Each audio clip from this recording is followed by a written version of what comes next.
hardest part of recollecting memories for you, Brahma, has been remembering.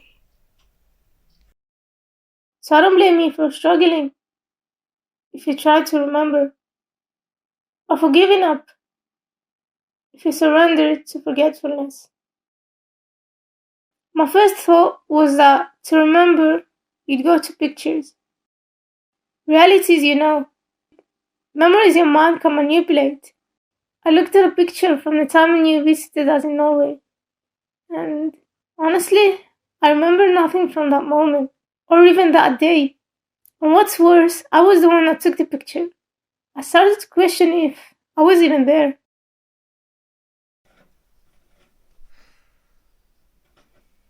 So if even I can't remember being in a memory, how can I blame you for denying it?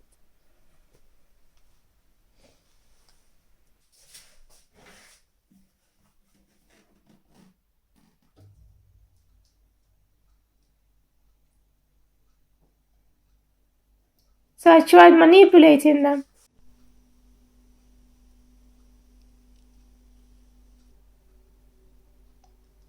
Hoping that the more recognizable they became, the more the brain would cry for them.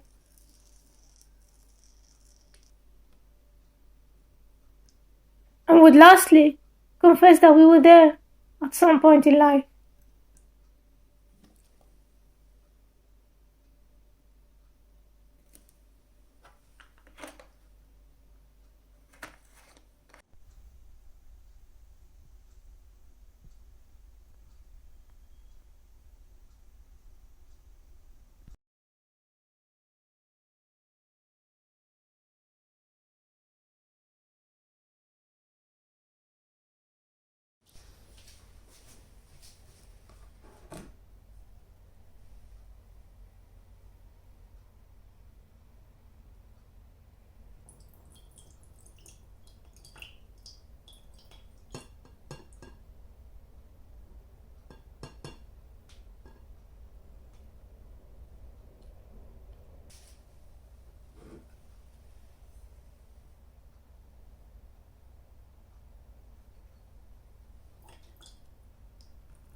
Then I thought that to recollect fragments from your memory, you'd go to objects.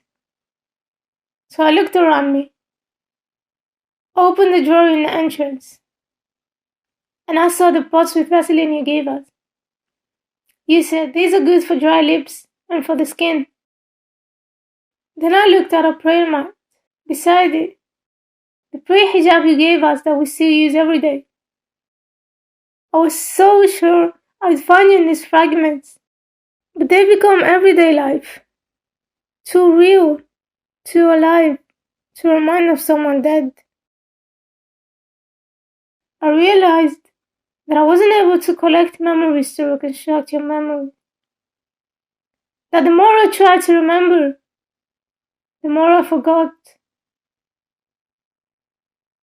And I found neither remembrance nor forgetfulness.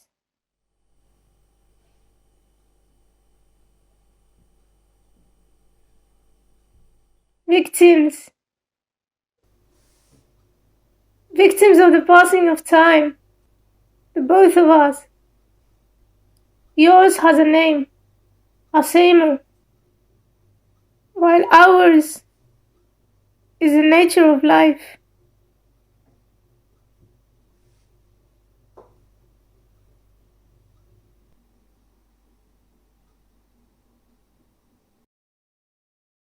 Then I closed my eyes to imitate the way you lived while you died.